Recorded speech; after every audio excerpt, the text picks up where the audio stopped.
The Malcontentment Tango is a team of journalists, activists, and researchers with three key missions. A commitment to show an unfiltered view of the before, during, and after of key events, live as they happen. To defend the First Amendment, using our rights of a free press and to petition the government for redress of grievances. And to amplify the voices of underrepresented individuals, including Black, Indigenous, persons of color, and the LGBTQIA+ community.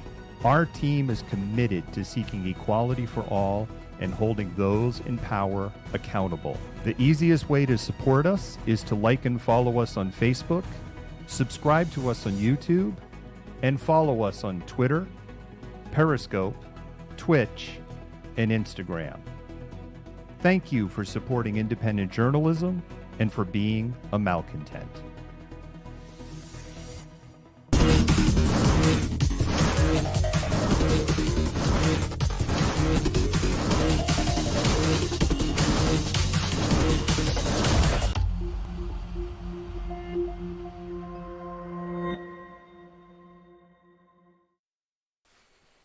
Hey there, Malcontents. This here is the Malcontent, and how are you doing? And welcome to a version of Malcontentment Happy Hour for Thursday, December 3rd, new and improved, now with audio. I really don't know what happened. We had to reset a driver, literally had to reset a driver. It's not because the mute button was on. We haven't had audio problems in a while, but we had to reset a driver on one of the systems, and we're good. And so with that, we have a busy show that is prepared for you tonight. I'm glad I didn't do a big, long intro, and I'm glad that I have this other screen here that I could see all of your messages in real time. And so with that, we're going to start over and go back to breaking news out of Ashland, Oregon. 19-year-old Ashland High School graduate Aiden Ellison was shot in the chest at the Stratford Inn in Ashland on Monday, November 23rd. Ashland Police Chief Ty O'Mara says the death of victim Aiden Ellison could have easily been avoided. It was utterly senseless, didn't need to happen, people getting violent with each other. Suspect Robert Paul Keegan was unlawfully carrying a concealed firearm, according to Chief O'Mara. He was quickly arrested on scene. O says Ellison was homeless, often sleeping on the Greenway or the Robert Paul Keegan went out of the hotel and argued with Ellison about the volume of his music. Ashland Police Chief Ty O'Mara says Keegan then pulled out a gun, which the chief says Keegan was carrying illegally, and shot Ellison. Shortly after, Ashland Police began an investigation of the case to determine if bias was a factor at the time of the crime. Police Chief Ty O'Mara says the FBI reached out to Ashland PD on Monday.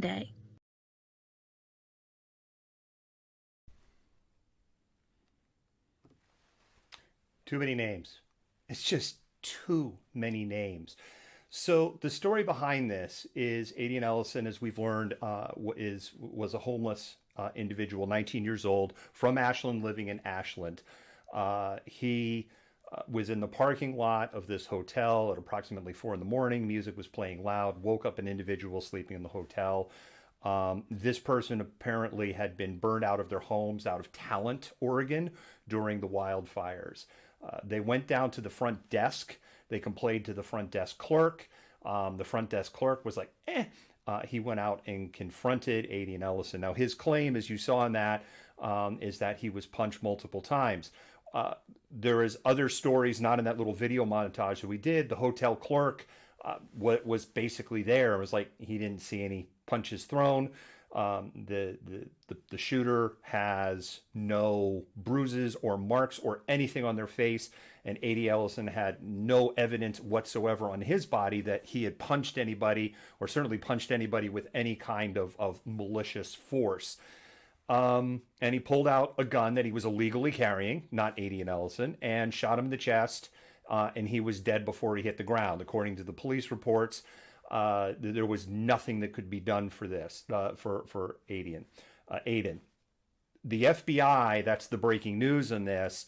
This was announced about 3 hours ago. So the FBI is now involved, and they're investigating this as a potential hate crime.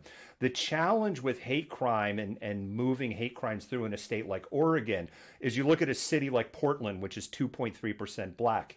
Ashland is 1.8% Black. The reason that Oregon is so white is because Oregon territory started as a whites-only territory. And the echoes of that continue to this day. And you continue to see the southwestern corner of Washington state and areas of Oregon of being this central hotbed of white nationalist ideology and white nationalist militias. But again, there's too many names. This keeps happening, and it has to stop. Aiden Ellison, dead, 19 years old. And with that, we're going to go ahead and roll into tonight's lead story. I will promise you, Malcontents, because we're starting heavy, we're going to get to some really good news and feel-good stories, so stick around. And then we're also going to have highlights from the 11:30 protest. So we have behind-the-scenes video that we will be sharing. So that is the dessert if you stick around for the show. And with that, we're now going to go ahead and move to story number one. Marking the darkest day in the pandemic, a record 2,777 Americans have now died in just 24 hours. U.S. deaths from the coronavirus reached their second highest level ever on Wednesday, with 2,811 lives lost, 3,157 deaths, and 100,000 patients fighting for their lives in hospitals. We have a new high right now, almost 4,200 daily cases coming in yesterday. That's far beyond anything we saw back in the spring or summer. Wednesday morning, Providence issued a somewhat sobering reminder of what they're doing because of coronavirus. Some elective surgeries at both Sacred Heart and Holy Family are being postponed.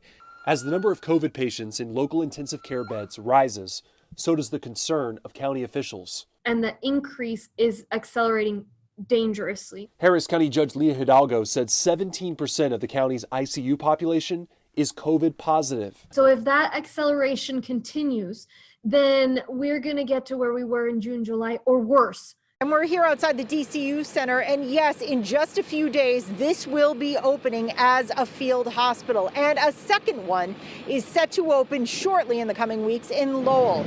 The DCU Field Hospital is expected to have more capacity than it did in the spring. And ahead of a potential post-Thanksgiving surge, other reasons for concern. Just 19% of the state's ICU beds are available, below the 20% warning threshold. And the number of non-ICU beds also at worrisome levels in many of the collar counties. Well, hospitals are overwhelmed, and that's prompting a dire warning from county health officials. San Francisco has about 30% of its ER beds available right now, and in the South Bay, it's about 18%. A stark warning for Los Angeles residents as coronavirus cases continue to surge. Officials say hospital beds could be full by Christmas if the current infection rate continues. More than 2,100 new cases being reported today. The total since the start of the pandemic now, nearly 157,000, and 35 more people have died. An ICU nurse in Spokane, he was one of the first to treat COVID-19 patients in our state. He's put in 12 to 16-hour days here, several times per week ever since. I would love for it to be over soon. This morning, Ohio health leaders are cautioning state residents to avoid traveling to Ohio. That's right. The Buckeye State's Department of Health says people should avoid traveling to states with positivity rates higher than 15%, which now also includes Ohio. So there you have it. Things are so bad in Ohio. They're telling people in Ohio not to visit Ohio. Those clips that we have put together are all in less than 24 hours. There is other news, and none of it is good when we talk about the COVID front in the United States. In New Mexico, they are at 101% of ICU capacity. North Dakota, Utah, parts of Texas, and by proxy, New Mexico, they haven't come out and said it. San Bernardino County, California, and the Idaho Panhandle are all rationing care tonight.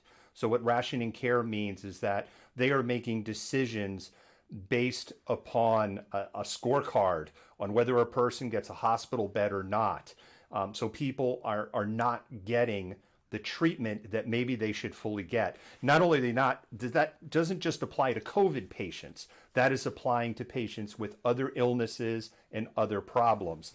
Here, closer to Washington, or closer to home in Washington, Overlake Hospital is experiencing a critical shortage of medical staff because they are becoming overwhelmed with patients, and so many people within their staff are sick themselves. Washington State reached 3 grim milestones today. We've reached 2,900 people who have died of COVID since this started, with the first death on February 29. We have over 1,000 people that are in the hospital, and we have had yet another day in more than 2,000 positives. And I keep saying this, and I'm going to keep saying this. There is a 6.7% chance that if you pop a positive test that you are going to land in the hospital in the state of Washington. 2,000 tests a day, or 2,000 positives a day, that is roughly 134 new patients that go in the hospital. However, the 2,200 people that have tested positive so far today, because remember, that's not the total number, the day is not over. The 2,200 people that tested positive, those people won't be landing in the hospital for the next 3 to 14 days. And then tomorrow there's 2,200. So there will be 134 more people, and 134 more people, and 134 more people.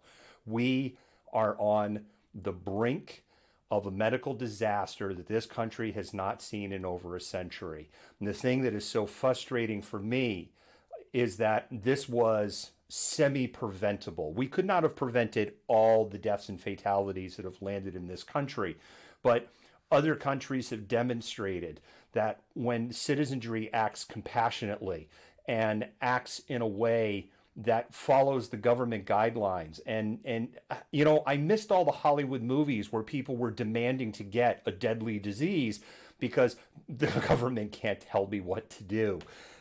It is just mind-melting to me. And so with that, my appeal, and not only my appeal, but here's the other thing that comes into the story on this. We have this up on our website. The governor's office has sent out emails to business leaders, union leaders at large corporations and large unions, asking them what would be the impact for them if we have a statewide shutdown, basically, you know, a shelter-in-place order that goes into effect after 12/15. And we're 28 days away from the end of unemployment for anybody on extended benefits. We are 28 days away for the end of PPP, Payroll Protection Program, which really wasn't as effective as people thought it would be. We are 28 days away from the end of the eviction and foreclosure moratorium. There are 172,000 families in Washington state that are already facing eviction or foreclosure as I say these words. There are another 20,000 families in Washington state that are 30 days away. They are 60 days behind on either their rent or mortgage, and they are 30 days away from being in that same boat. The federal government has to step up and do something. And our president needs to be worried about something else other than overturning the will of the people. And with that, we're going to roll our first commercial. Black Coffee is a hub for communities and a hub for meeting people, making friends, and understanding. What Black Coffee is to me is a place to actually call home, a place where Black youth will feel welcomed, where Black families will come and feel like they're at home. What we're trying to build is more than just coffee. Community is something that we do naturally. We know who's in the community, we know what the deficits are, and we're trying to fix that. We want to bring people together. My hope is that the phrase grounded in excellence shows up everywhere and that it becomes a movement. I'm looking forward to hanging out at Black Coffee with my friends and feeling safe. Black Coffee to me means opportunity for people like me and my other friends and family to come here and do homework safely and hang out and stuff like that. That is happening. It is happening.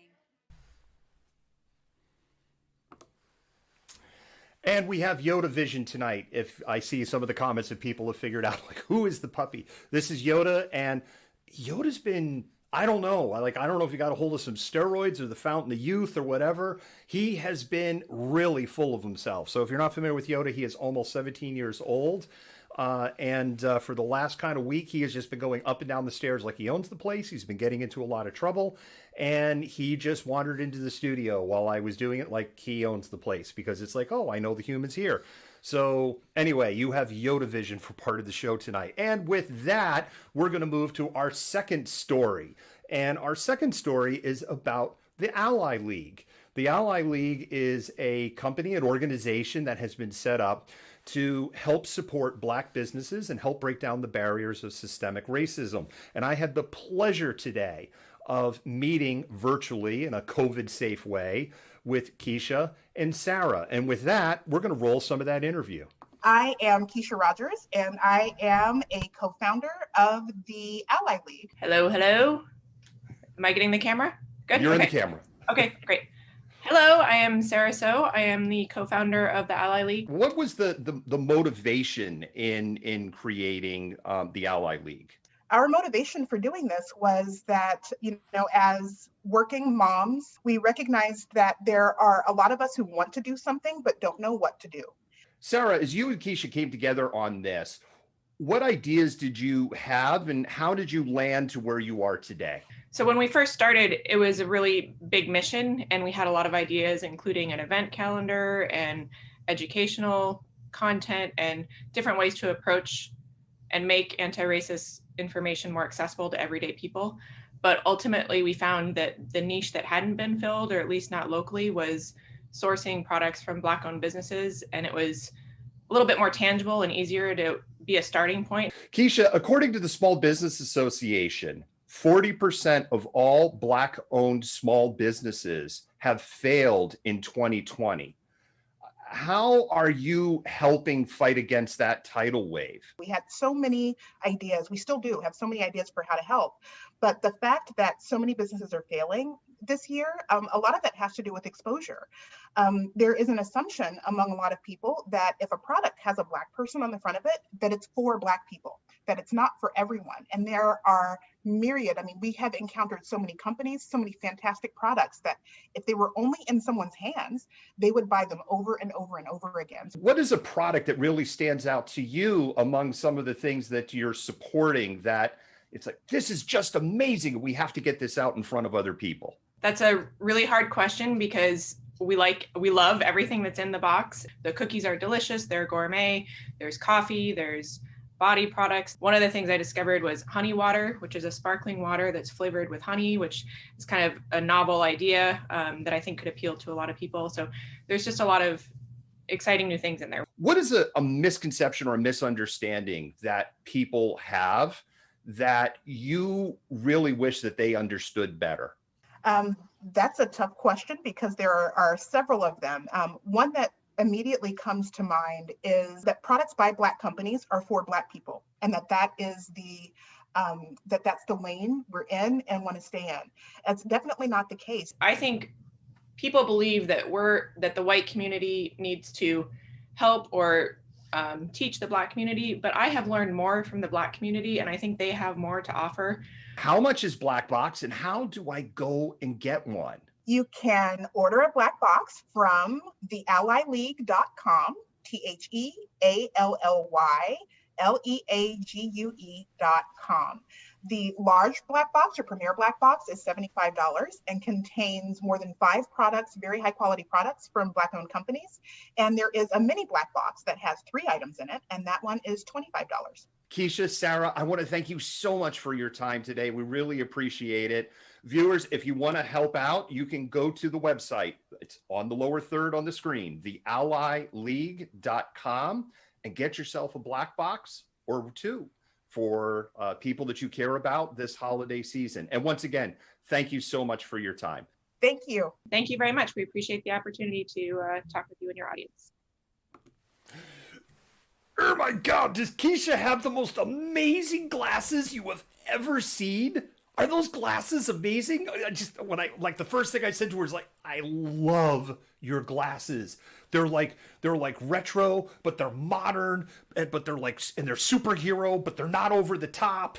They're amazing glasses. I loved her glasses. Rebecca, I saw your comment about honey water. We had to cut my comment about honey water out in the interest of airtime for the show tonight. And with that said, I'm with you. I think honey water sounds absolutely amazing. I will drink anything that has bubbles in it. You could put bubbles in milk, and I probably would drink carbonated milk. Keisha and Sarah, two amazing women. The interview that we did with them is much longer. And so there's a couple of things that are going to happen. First of all, we're going to put that clip up on the website. There's already a story up there about the Ally League. We're going to put that clip up as part of that story. We have a longer version of that interview that will be made available tomorrow. And then on Happy Hour, we're going to highlight a different half of those interviews. Here's the other good news. We talked to Keisha and Sarah after we did our interviews today, and they will probably be coming back onto the show to provide some commentary and some counter chatter on some items, because one of the things they had talked about was interest in doing podcasts and expanding things out. And I was like, well, we have a channel. You can cut your teeth here and then eventually branch off. So we're really, really excited to bring more of this content forward. So if you are interested in getting one of the boxes, they have a mini box and they have a premier box. The mini box is $25. Premier box is $75. The Ally League, ALLY League, it goes, think about it, it goes with the superhero glass. I think Keisha is a superhero in disguise. That's what I think. And with that, we're going to roll our next commercial.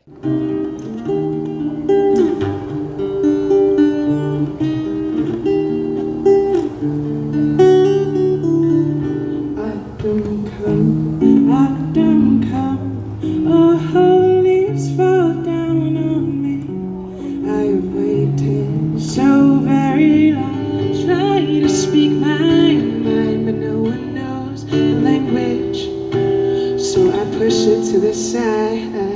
Music has a power greater than words can really express.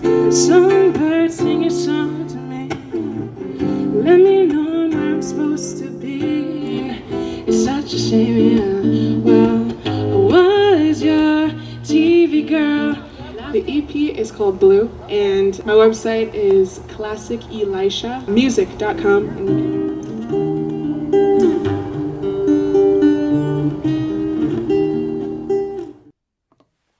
Keisha, I hope you were watching, because I was the only person commenting about your glasses. There's a lot of comments in the feed about your glasses tonight. So I'm not the only person that was like, they are amazing. All right, we now go ahead and we move to story number 3. And story number 3 is another local story and another in-house developed story. They're going to go to Bellevue, Washington, and we're going to be talking about a small business called Bell Pastry. Bell Pastry is the brainchild of a couple that opened 9 years ago and built a very successful small business. And then COVID came. And with that, we're going to go ahead and tell you their story. Andrea, thank you so much for coming on to the show. Thank you, David, for having me this morning. Tell me about Bell Pastries and tell me about the challenges that you and your husband have been facing as COVID came into the region starting in March of this year. Bell Pastry is French bakery that my husband owns, and he's also the pastry chef of the bakery. He's actually a second generation baker from Paris. When COVID started back in February, March timeframe, the bakery business actually dropped by about 70%. So ever since then, we've been thinking about, how we can reinvent ourselves, how we can be innovative and also helpful and collaborative, not only to support our business, but to work with other businesses. 70% is a really significant drop in business. For a lot of businesses, that is beyond devastating. What did you do? To be honest, we were terrified and panicked a little bit. But like any challenges in life, we wanted to head the challenges and the crisis head on. We didn't want to run away from it. A couple of our customers reached out to us pretty early on during COVID, saying that they would like to buy pastries, but they didn't want to eat them or take them home. They would like us to deliver them to hospitals and clinics. And that gave me an idea of, why don't we sort of make it more formal or easier for people to participate in a pastry donation or a pastry program like this. Over the past few months, we were able to deliver over 3,300 pastries to different clinics, hospitals, and nonprofit organizations in the Pacific Northwest area. And another program that we started a few weeks ago, we started another webpage for people to donate and purchase pastries for those in need. And so far, we were able to raise enough money to purchase pastries and meals for more than 200 people in just less than 1 week's time. Andrea, part of the impact of COVID is the Hmong flower growers in our region. They sell wholesale, but then they also sell at Pike Place Market, and all of that has been closed. Tell me a little bit about what you've been doing to support the Hmong community. I remember it's back at when COVID first started. I saw on Facebook that someone was telling the community that there is this flower farmer that will be selling flowers in a parking lot. And I went there to pick up a couple of bouquets. And at that time, an idea just struck me. In front of our bakery, there's a really good sized sidewalk that people could set up a tent and start selling flowers there too. So I started searching on Facebook and websites to see whether there are other flower vendors that would enjoy a free space like that. And that's how we got the flower program started. Well, you're certainly working in two amazing areas with pastries and flowers in our trying times, because pastries and flowers bring a lot of joy to people, especially when people are struggling. Yes, I completely agree. When I remember when I first had this idea, I wasn't really thinking as much about what would bring joy to people's life. But then as soon as I started posting on Facebook and telling our customers and friends about it, a lot of people mentioned that this is exactly what they needed in a time of uncertainty and a lot of stress and even ordeals. They really wanted something that's comforting and that reminds them what's really great and beautiful about life.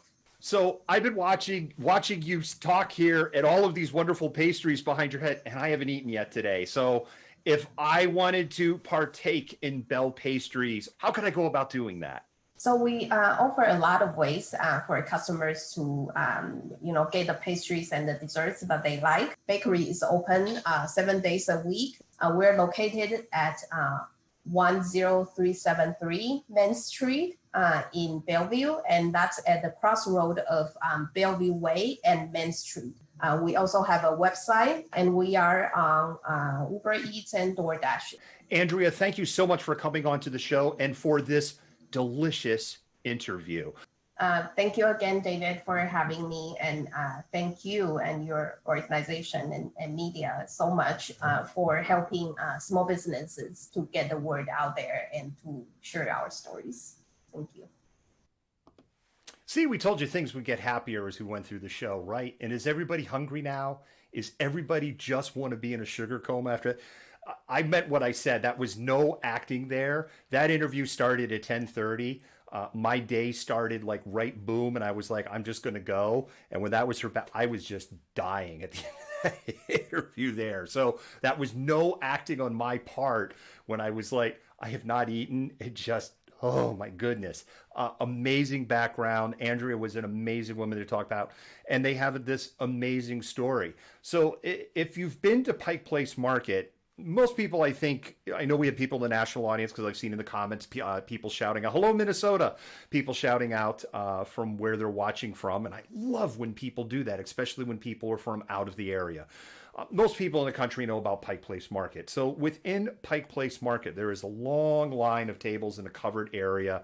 And typically, if you didn't have this COVID shit show that we're in right now, there would be a bunch of flower vendors all along there. And most of those flower vendors are Hmong. Hmong is an ethnic minority that is from Thailand, Cambodia border area. They're an ethnic minority that has gone through hell, abuse, torture, murder, a lot of them evacuating to the United States, and the bias and racism that they experience within Southeast Asian culture actually continues here in the United States. So they typically tend to be stick within their group, and they have to deal with a lot of racism. There was the movie Gran Torino gets into Hmong culture. I actually watched that movie with somebody years ago who was from Thailand, and what I was told is, sure, it's acting, it's a movie, it's a doc, you know, it's a drama, and yes, it's Clint Eastwood, the same guy that was talking to the empty chair at the Republican National Convention in 2016. I get all of that stuff. I'm told it's a pretty accurate portrayal when they show the family life, not the dramatic BS stuff, but when they show the family life, that actually is a pretty accurate portrayal of Hmong living. This is, again, what I was told. If I'm wrong, put in the comments. Tell me I'm completely, I was totally stirred wrong by this person from Thailand, and light me up in the comments because I want to be educated.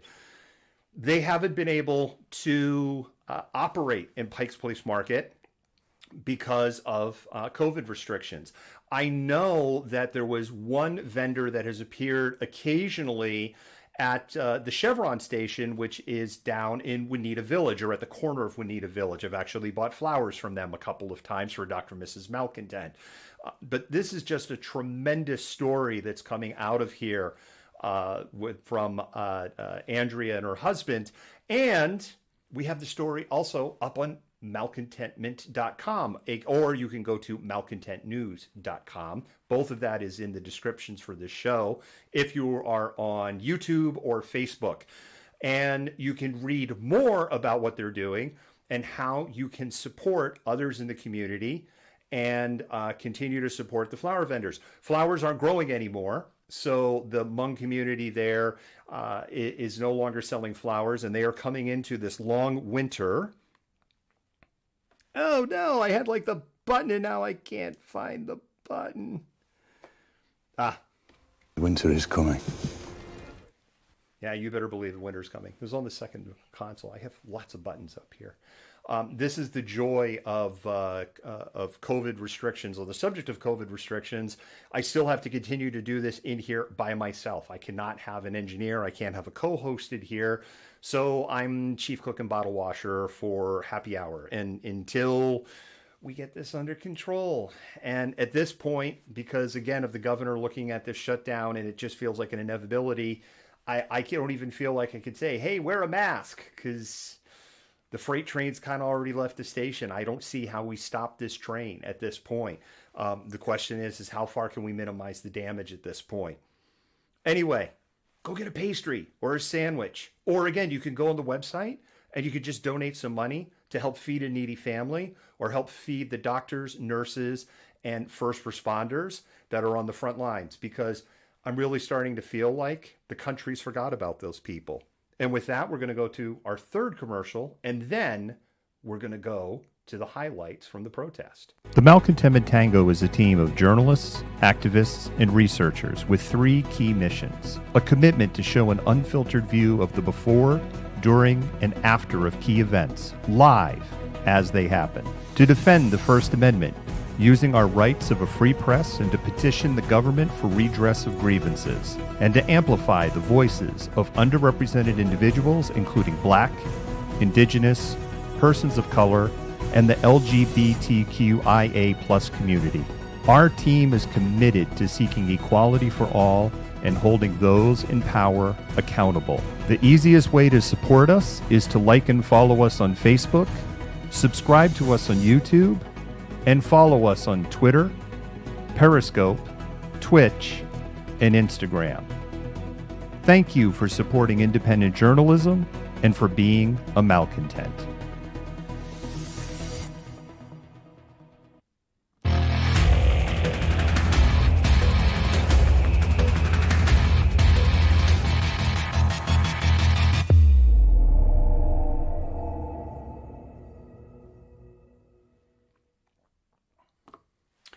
All right, Malcontents, it's time for, we could say, an inaugural episode of Behind the Poll, because I named this section. We've created a cool little video to intro it. So this is the first time we've done this.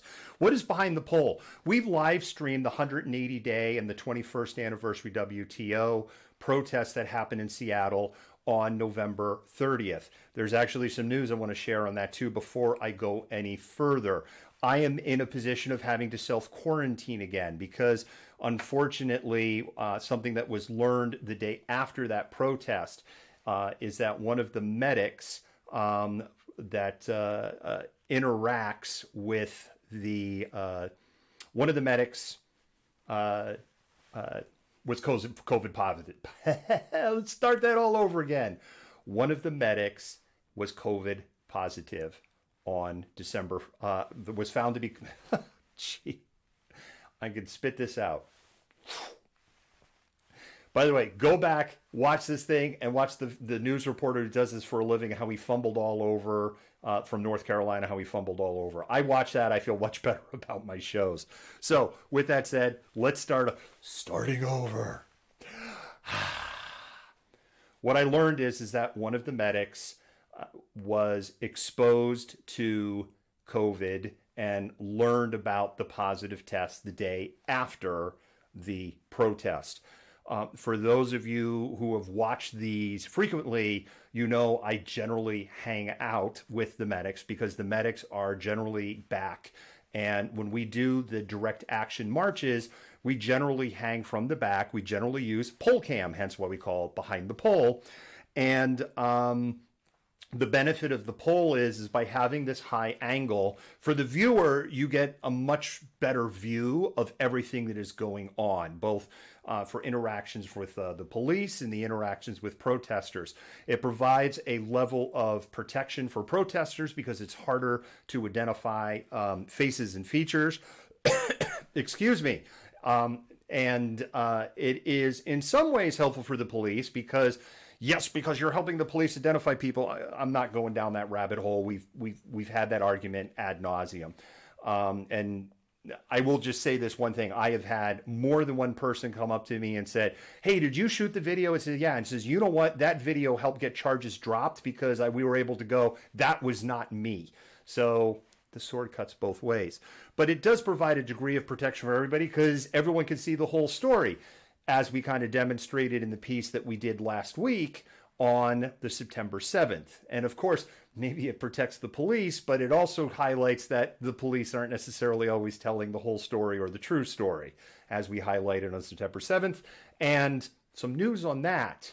That piece has drawn some attention in Seattle in some certain circles and is working its race around some things. And that's all I'm going to say about that. So with that introduction, and with me back in COVID quarantine after being out of quarantine for less than 24 hours, let's roll the first clip. And oh, by the way, Behind the Poll, there's 2 additional cameras. So there's a GoPro that's mounted on poll cam, and then there is a second camera that I have, which is my what I call the spicy cam, which is up on top of my helmet. If spicy cam goes on, then that means things are getting a little crazy. Now, what happened to me on the 30th, put in fresh batteries, did battery checks. I'm beginning to suspect that one of the batteries that we have, because we have multiple batteries for the GoPro, is bad. And I need to test that out because when it came time to turn on the GoPro on poll cam, which is essentially a backup camera, it would not turn on. And so everything tonight from Behind the Poll is shot from poll cam. And with that, we're going to roll the first clip.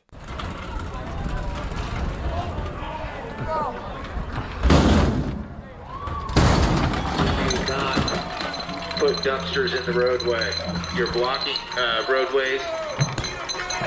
There are people that live here that need to move about freely. You are blocking the roadway for those individuals.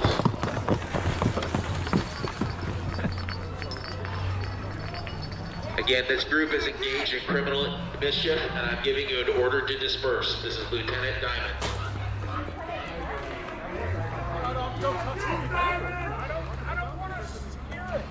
bullshit. For sure, but people are dying every day right now. I don't give a shit. There are people dying all the time. Exactly. We're trying to stop it, so sometimes that means a little bit of Okay, you're gonna have me clean this up? No, I won't. I'll give you some info on it if you like.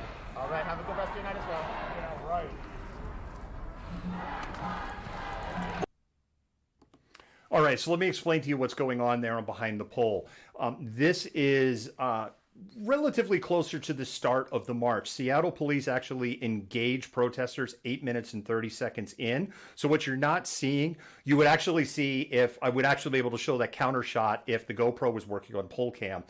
That Seattle police bike officers are about a block and a half down the hill from there. And so what the protesters will do, direct action protesters, is they will take trash dumpsters, trash cans, etc., and put them in the road. This slows the advance of SPD officers as they are marching through. And in the case when they tip over dumpsters like that, SPD sometimes will just pick an alternate route. What I witnessed that particular night is that bike officers generally went around, police vehicles picked a different route on there. What ENDD does is that they'll have some people that will go along to try and talk with citizens who may come out, and that's where we're filming that interaction. And as you saw, this was a very unhappy individual about the trash dumpsters that were being knocked over in that situation. If you are concerned about the individual in the red coat, oh my goodness, you're showing his face. That is Chris Rojas with Converge Media, and he was there in the capacity of the press. So he wasn't there in as a protester. So no, I'm not exposing Chris Rojas, and Chris certainly wasn't engaged in any kind of the activity that you saw there. That protest that night where it started Cal Anderson Park. They went down Broadway. They went to about where Swedish is. SPD made announcements about, you're blocking ambulances, you're blocking the hospital. No ambulances came by at the time was there. And we have filmed over and over and over again that if there's even ambulance sirens and it's like 2 blocks away, that the protesters do this. They clear out of the road. We've filmed that multiple times. When it's happened, I've said, this is the kind of stuff you're not going to see on Fox News. The other thing I'm going to say when we start showing some of the other stuff going on here, just because we filmed it doesn't mean that we condone it. And we say that on the air all the time. So what we don't have, because Spicy Cam wasn't on at the time, is as the protesters advanced, they stopped at a Starbucks and they broke out the windows at the Starbucks. We showed some of that of the stream from a distance. So we're showing the story, but at the same time, we're trying not to be a tool of the police department, for no other better way to put it. And the protesters started to move very quickly. And of course, one of the things I said in the stream is like, well, SPD is probably going to close the gap pretty quick. And that's exactly what happened. We're going to roll the next clip.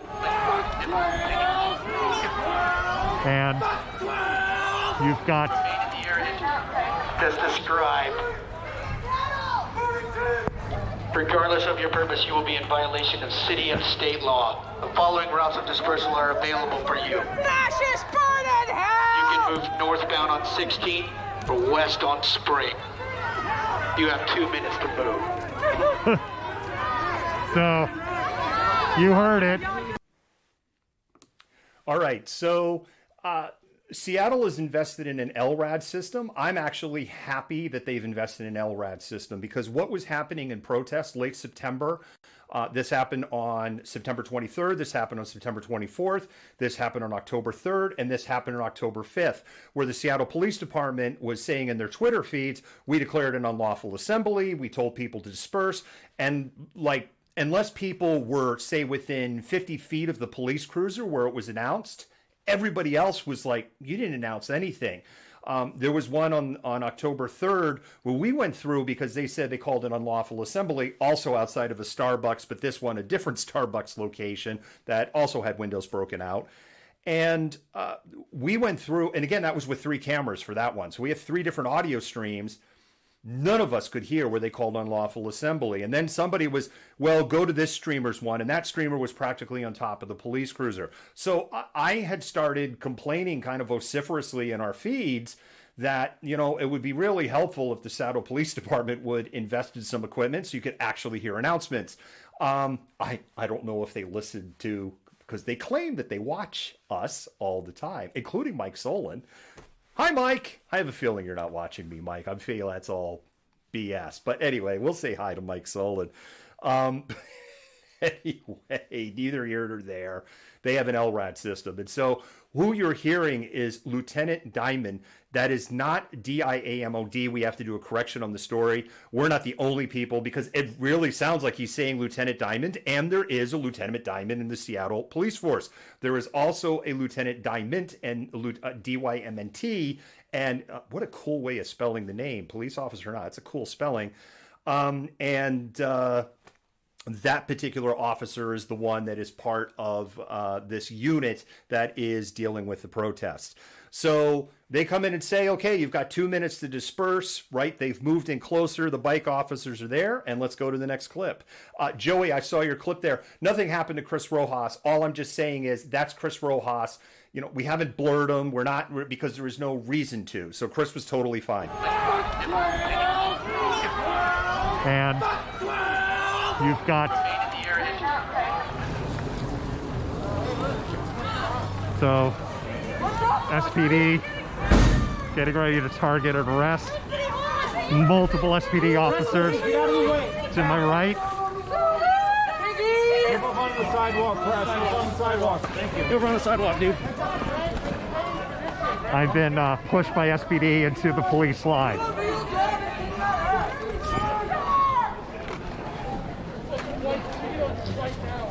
The good people, these are children you attack. These are black people you attack. You are the bad There they go.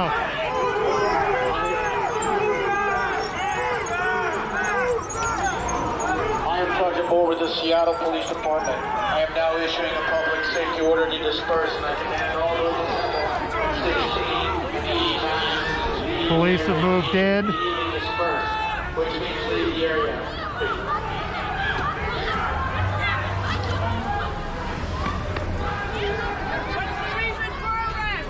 Move northbound on 16th Avenue or westbound on East Pine.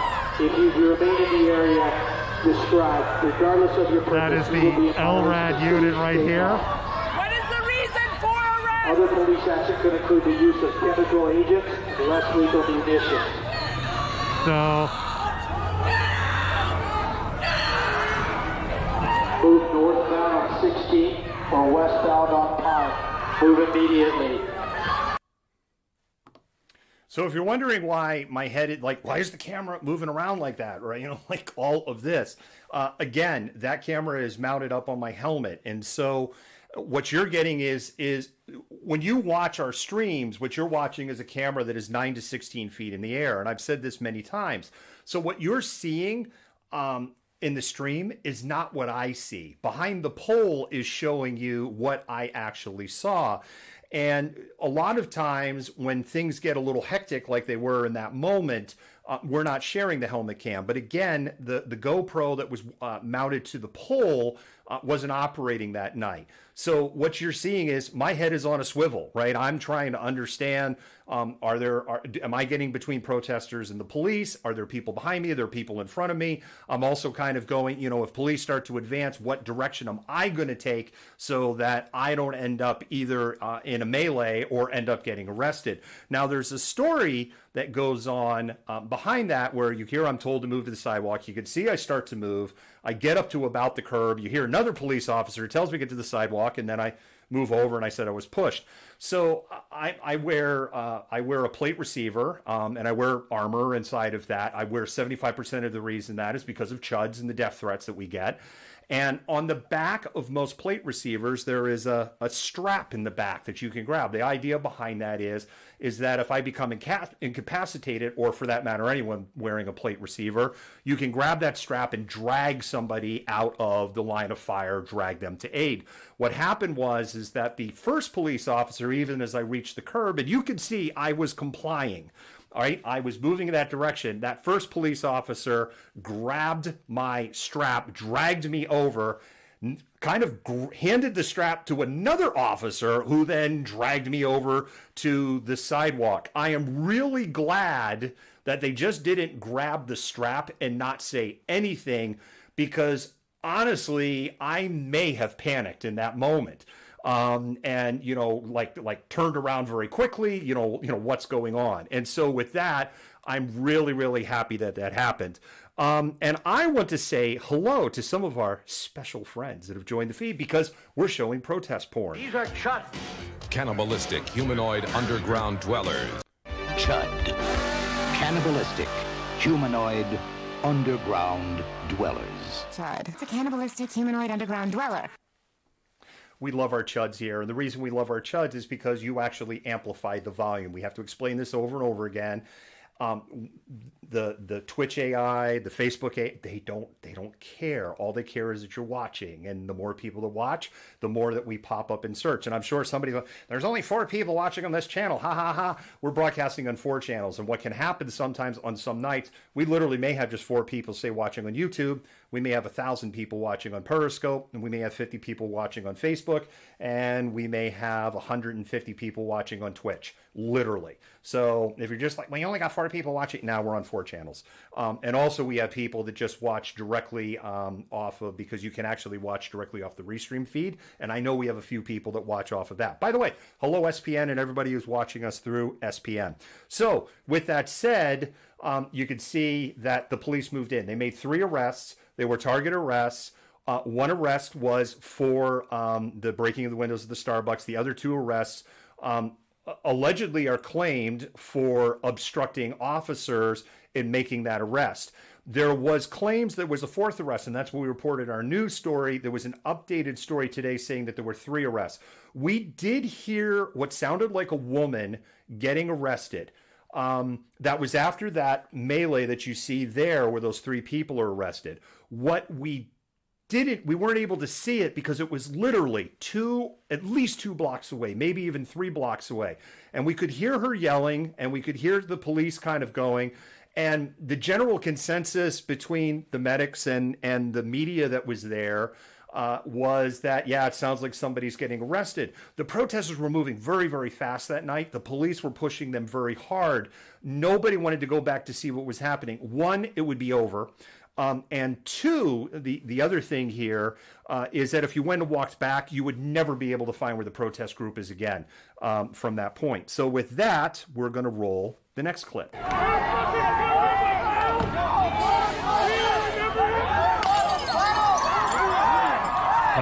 Do not throw rocks or bottles at the police while we are making a lawful arrest. All right, that's a serious escalation. A bottle was thrown at the police. This is Lieutenant Diamond of the Seattle Police Department. Do not throw projectiles at the officers. As I said, if you're involved in property destruction, assault, or any other criminal act, you're subject to arrest. We will identify and arrest you. We support peaceful expression of free speech.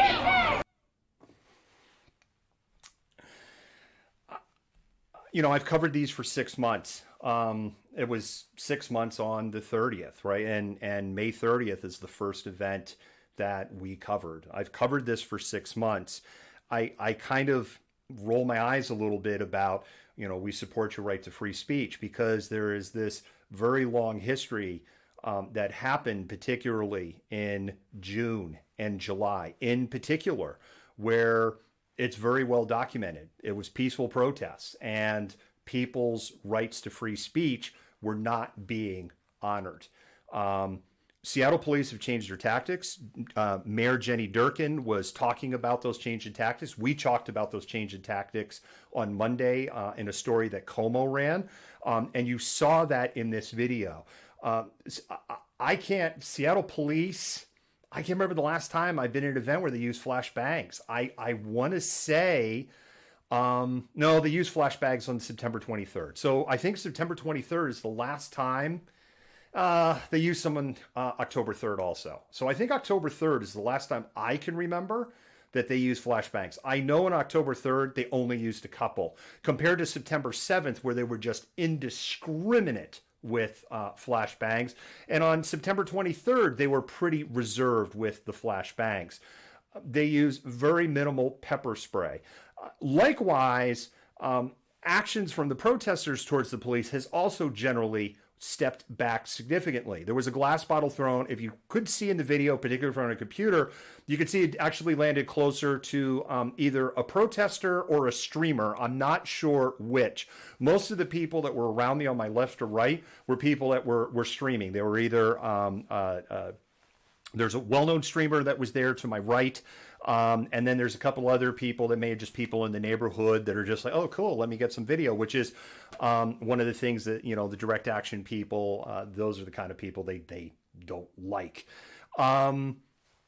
It doesn't appear that there were any arrests made in relation to the bottle thrown. And you heard Lieutenant Diamond speaking on the LRAD system, and it's nice and clear, and you can actually hear what's going on.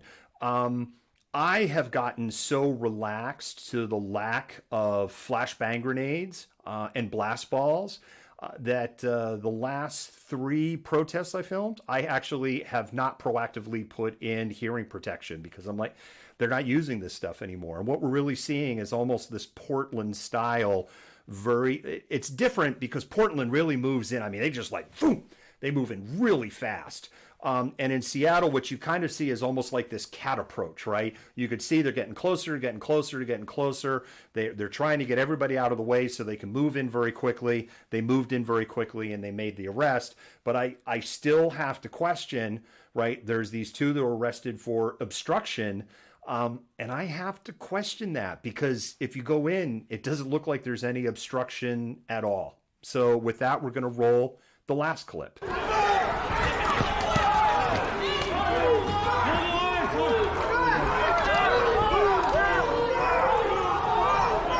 A bunch of SPD officers just, again, kind of moved up, and I'm mixed in with them again and behind them.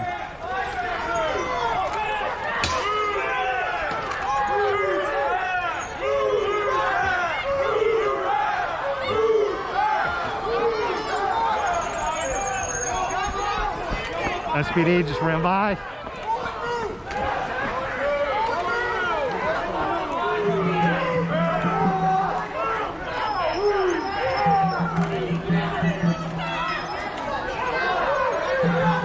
Oh, this is kind of back to early August.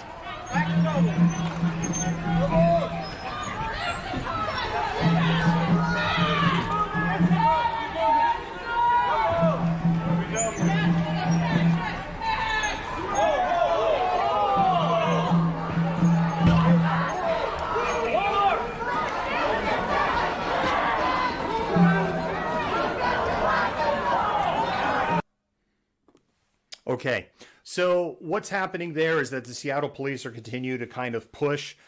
They backed off and then they moved in again and they made one other very hard push. They actually grabbed somebody that was in front of me. They moved in actually very quick. I never even turned on Spicy Cam because it all happened really fast. They literally grabbed the person in front of me. That individual really stood out to me because that person wasn't dressed in black.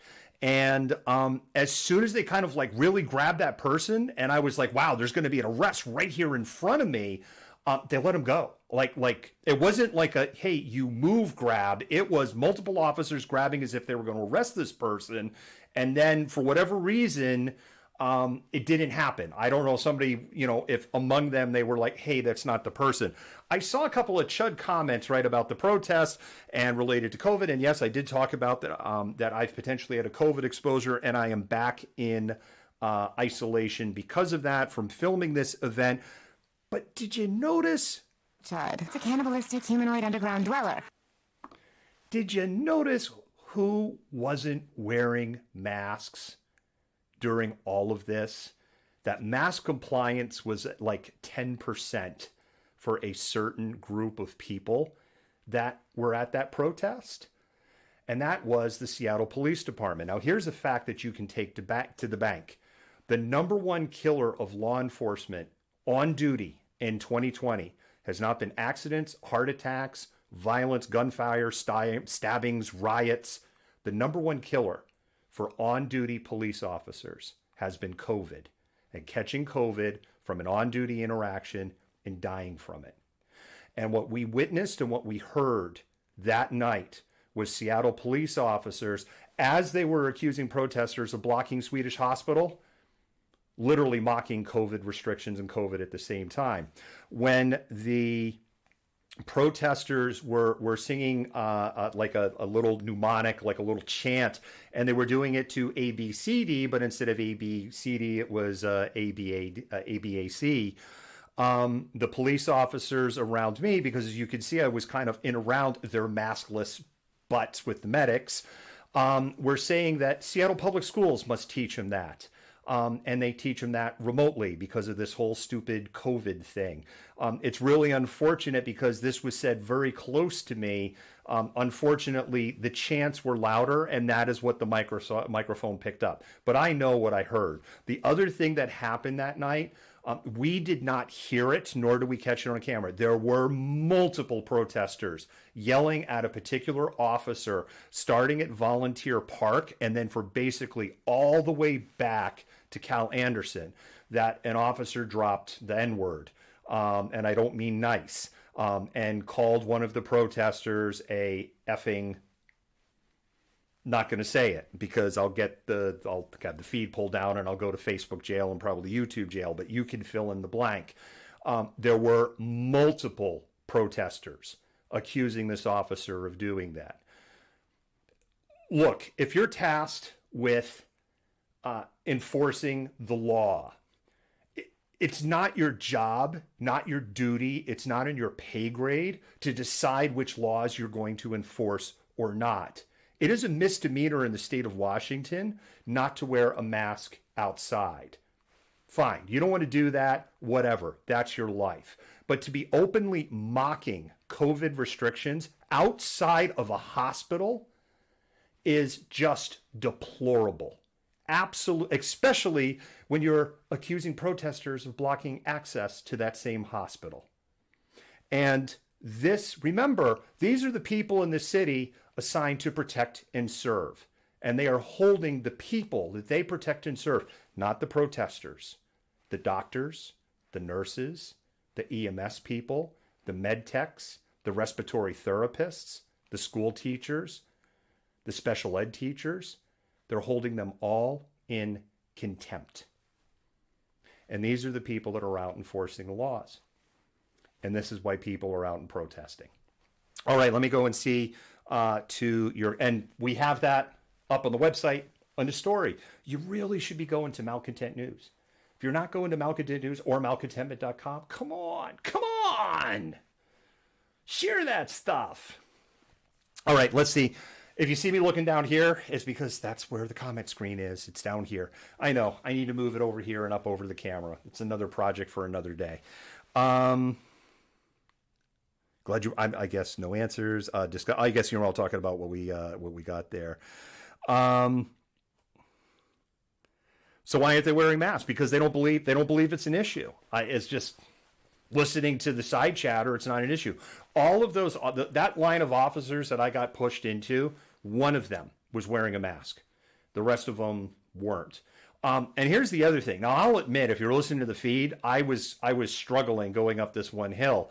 I was wearing N95. Then I was wearing a cloth overlay on the N95, and then I was wearing my baklava, my head sack over it. Why were you wearing a baklava? Because it was cold. That's why, because it was freaking cold. And when you put the helmet on, like, you just can't put a wool hat because then the helmet isn't going to fit. So, and if I were to say use like a ski mask, I would just roast inside of that. Look, if I can go 5.5 miles wearing body armor and dragging around 20 pounds of camera equipment, up and down 280 feet of elevation change, literally wearing 3 masks, you could wear a flippin' paper mask at the grocery store. Oh, but wait a minute. I mean, you should still wear a mask, but it doesn't matter because the whole state's probably going to be shut down in less than 2 weeks. Thanks. That's just great. Thanks. And on that happy note. All right. Let me tell you about some things that we're working on.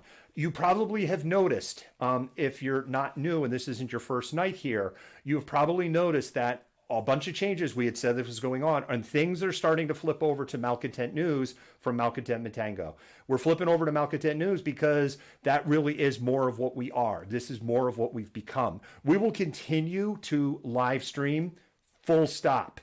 I'm stuck in quarantine by CDC guidelines. I'm planning to get tested tomorrow. If I get the negative test By the time I get the test results, I'll be out.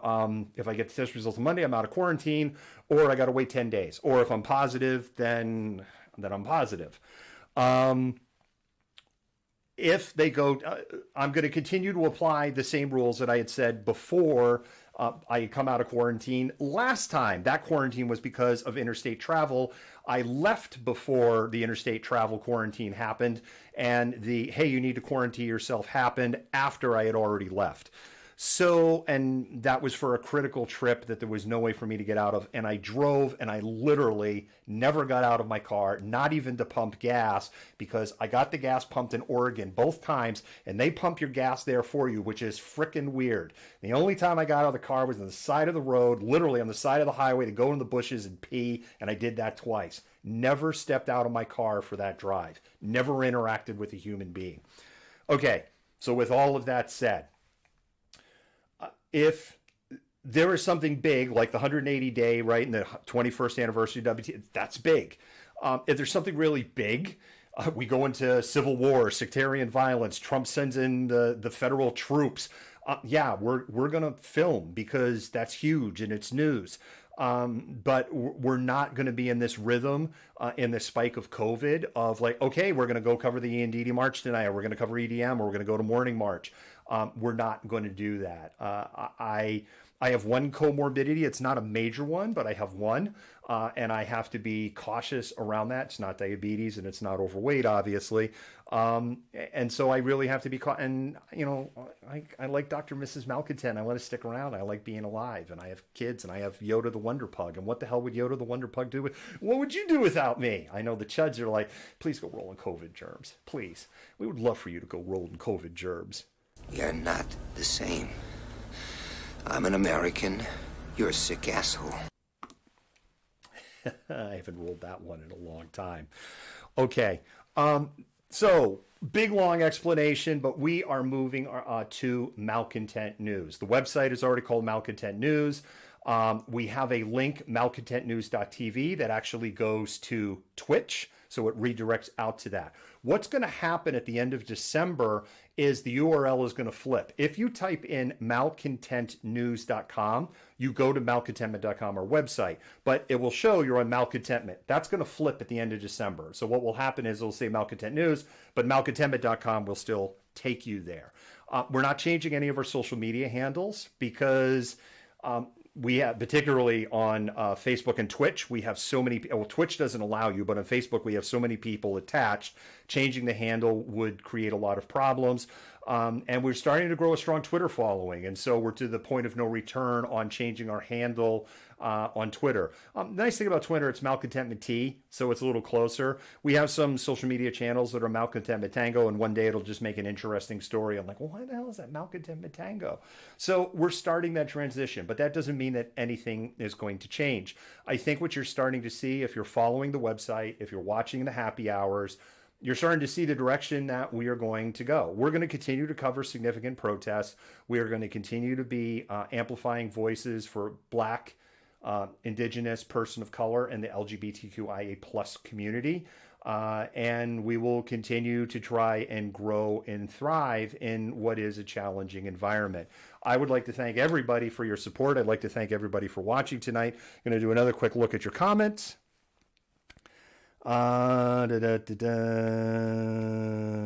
Staying safe, though. Yes, I agree. Please show Yoda again. All right, 1 second. I don't know if he's outside the door. I heard him banging around earlier, so let me see.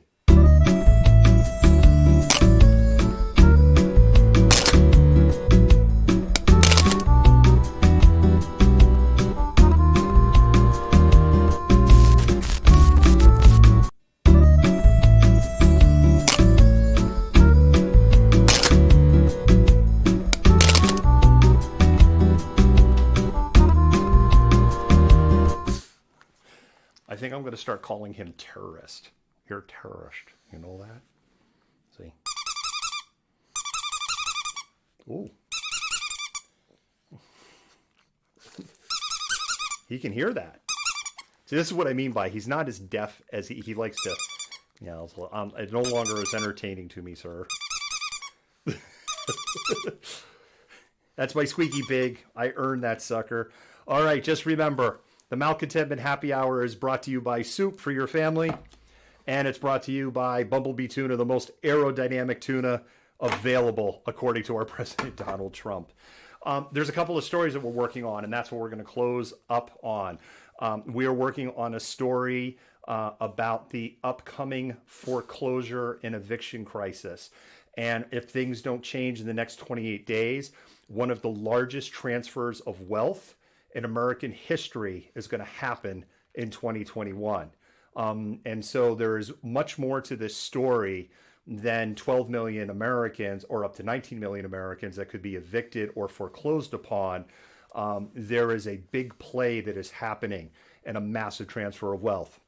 We finished all of our interviews for that story. You can stay tuned for that. The other thing is that we got a hold of a piece of a police manual that has recently been created in October of this year on Antifa and guerrilla warfare tactics.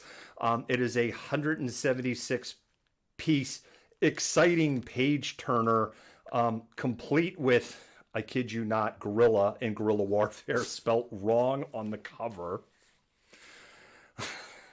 Anyway, guerrilla and guerrilla warfare is spelt wrong on the cover, but it is a legit training document, and we have a couple of researchers that are reading that document cover to cover, and we are going to do an in-depth analysis of that document. And part of what we'll be doing when we finish that story is we will be sharing out that material on a link. So those are two big stories that we are working on for next week. And so with that,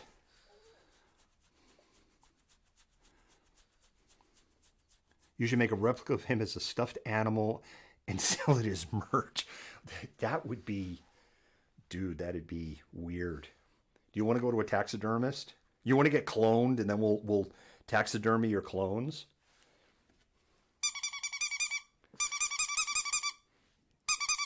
This is great. He can hear this. See, he likes to pretend he's deaf because he's almost 17 years. It's like you call his name. It's like Dr. and Mrs. Malcontent and I have this running joke with him where it's like, I don't want to talk about it. So I'm just going to pretend I'm deaf. So, but yeah, I love my little fur ball. I love my little fur ball. You got anything to say? No. I don't know if you heard that. All right. Malcontents, I think that's going to be it.